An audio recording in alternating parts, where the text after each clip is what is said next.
नवरात्रि का दूसरा दिन है।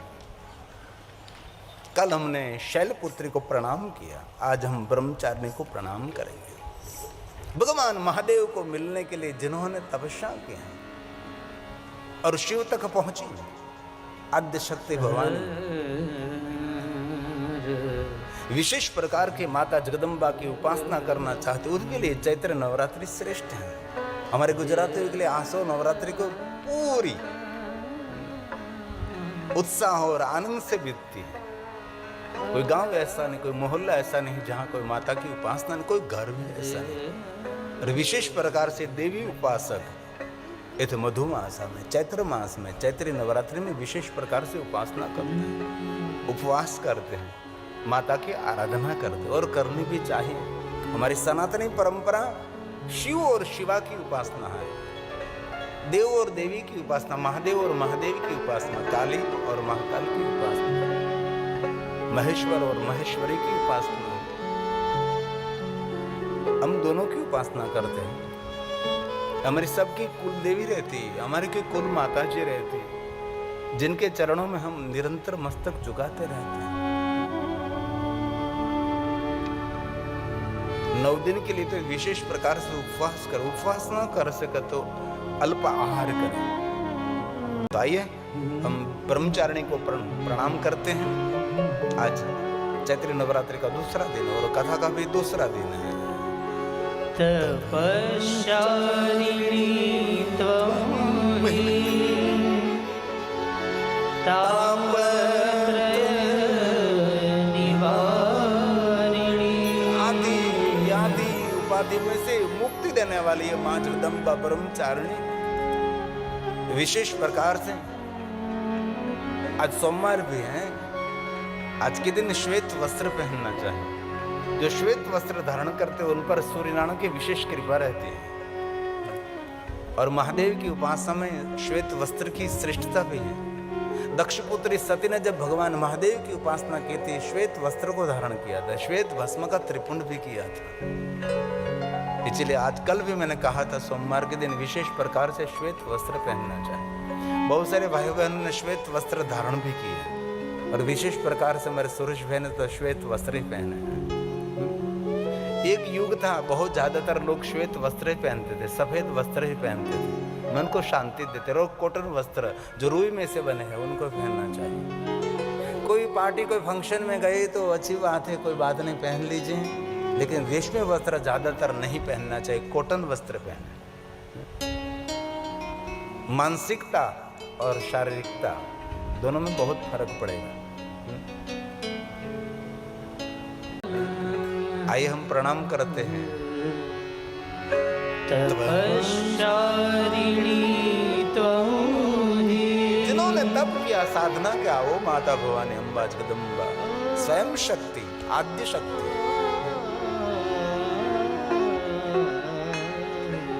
और दिल से प्रणाम करना चाहिए। शक्ति के बिना शिव भी अधूरे रहेंगे। हमारी साधना भी शिव शक्ति की उपासना के बिना कोई भी देवी देवताओं की साधना अधूरी रहती है।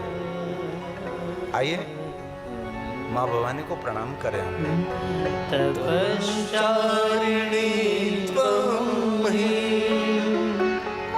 तापत्रय निवारिणी।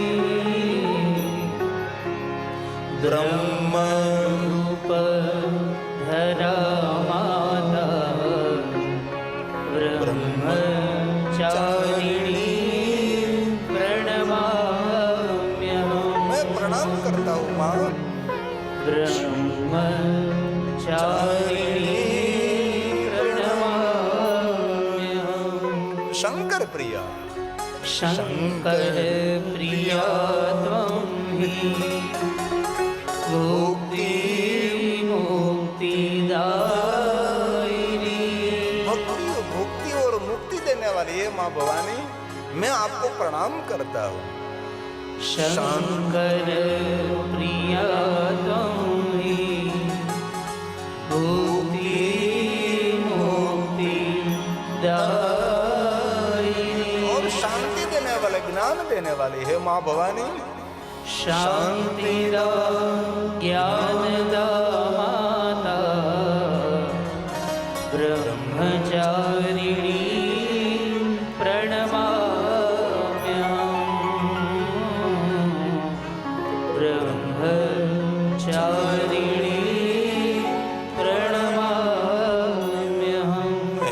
जगदम्बा में प्रणाम करता हूं। और कल भी मैंने कहा था, जैसे 12 ज्योतिर्लिंग है, जैसे 12 गणेश हैं, इस प्रकार माता भवानी के भी 9 अलग अलग नामों की वंदना है। प्रथमम शैलपुत्री, रोज बोलना चाहिए, नित्य प्रणाम करना चाहिए, आद्य शक्ति भवानी की उपासना करनी चाहिए। प्रथमं शैलपुत्री द्वितीयं ब्रह्मचारिणी तृतीयं चन्द्रघण्टेति कूष्माण्डेति चतुर्थकम् पंचमं स्कन्दमातेति षष्ठं कात्यायनीति च सप्तमं कालरात्रिति महागौरी चाष्टमम् नवमं सिद्धिदात्री च नवदुर्गा प्रकीर्तिता नवमं सिद्धिदात्री च नवदुर्गा प्रकीर्तिता नवदुर्गा प्रकीर्तिता। प्रकीर्तितम, विशेष प्रकार से माँ मैं आपको याद करता हूँ। प्रकीर्तितम, विशेष प्रकार से मैं आपका कीर्तन करता हूँ। दुर्गा की विशेष प्रकार से उपासना है। शिव महापुराण अंतर्गत उमा संहिता के आधारित इसमें 50वें अध्याय में माँ दुर्गा की सुंदर महिमा है, दुर्गा का सुंदर चरित्र है। दुर्गम नाम के दैत्य का हरण किया। कल भी हमने थोड़े श्लोक आपके समक्ष गाए थे।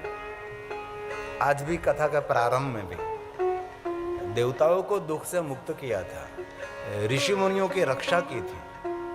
और ये सनातनी परंपरा में माता दुर्गा की विशेष उपासना रही है। ब्रह्मा के पास से उसने वेद ले लिया और वेद धर्म को छुपा दिया, और सभी अपने अपने सतमार्ग से वंचित रह गए और बहुत बड़ा हाहाकार हुआ, जो कल हमने थोड़ी सी कथा की थी। सभी देवता दुखी हो गए, यज्ञ, पूजा, आराधना, कठोर कठिन तप, सब कुछ बंद हो गया और पूरे देवलोक में दुख कष्ट, सभी प्रजा भी दुखी होने लगी। 100 साल तक अनावृष्टि हुई। तभी सब ऋषि देवता शरणम याता योग माया महेश्वरी, योग माता महेश्वरी के शरण में गए। जब तीनों लोकों में हाहाकार होने लगा, तब दीन चित्त वाले प्रजाजनों के हितकारक सभी ऋषि मुनि माता भवानी के शरण में गए, योग माता महेश्वरी के शरण गए। हमारा सबका मंगल करे, हमारा सबका कल्याण करे। और हमने बहुत बार महापुरुषों के मुख से श्रवण भी किया है और पाठ भी किया है। सभी देवता कोई दुख में से मुक्त नहीं कर सकते हैं, तब माता भवानी सभी दुखों में से मुक्त करती है। और वहां तक कहा शिव महापुराण ग्रंथ में, बहुत सारे दुखों में से स्वयं शिव भी मुक्त नहीं कर सकते हैं, तब शिवानी रक्षा करती है। इसलिए देवी की उपासना करनी ही चाहिए।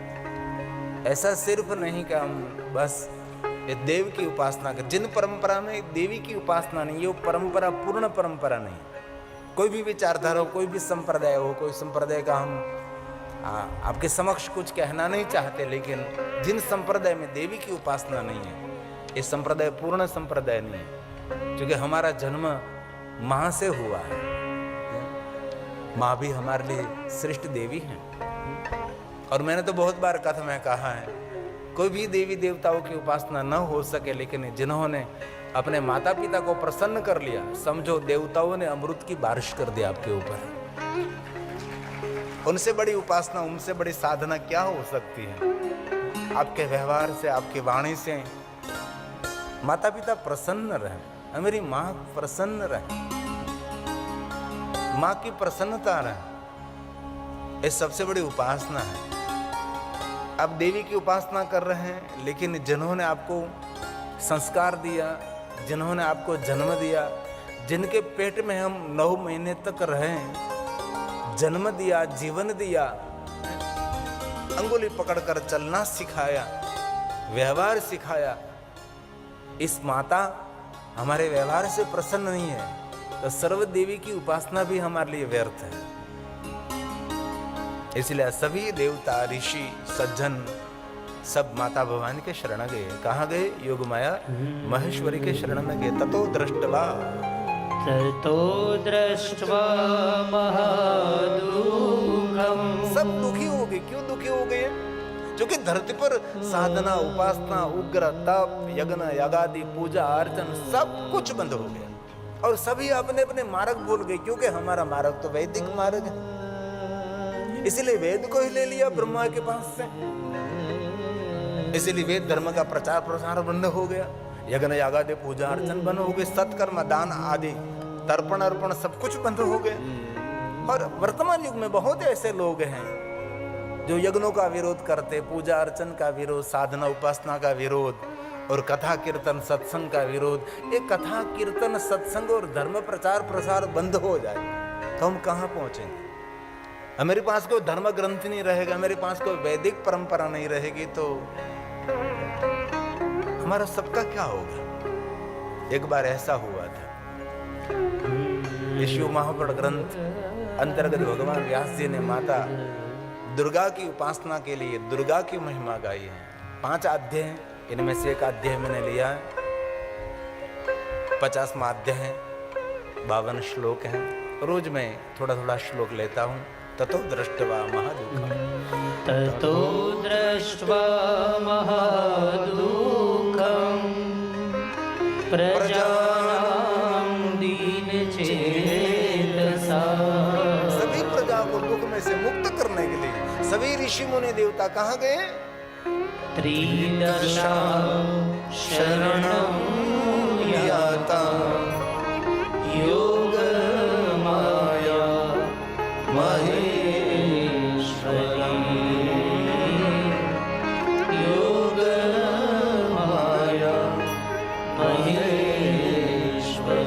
योग माया महेश्वरी के पास गए और सभी देवताओं ने माँ जगदम्बा योग माया महेश्वरी को क्या कहा? सभी देवताओं ने कहा, हे महादेवी, ये आद्य शक्ति, ये जगत को प्रकट करने वाली, हे माँ, समस्त प्रजाओं की रक्षा कर और अपने क्रोध को शांत कर दीजिए। अनावृष्टि हुई है, सभी प्रजाएं दुखी हैं, हे माँ तो दया सिंधु है, अन्यथा सभी लोग अवश्य नष्ट हो जाएंगे। इसलिए त्रिलोक की रक्षा के लिए हे माता भवानी, आप अपने स्वभाव को शांत रखिए। जो कि देवी देवताओं की उपासना नहीं हो रही थी, इसलिए माँ को पैमान हुई। तो क्या हुआ? 100 साल तक अनावृष्टि हुई। इसलिए माता भवानी महेश्वरी योगमाया के पास सभी देवता पहुंचे और सभी देवों ने कहा, रक्ष रक्ष महामाये, हमारे सबकी रक्षा करें। रक्ष रक्ष महामाये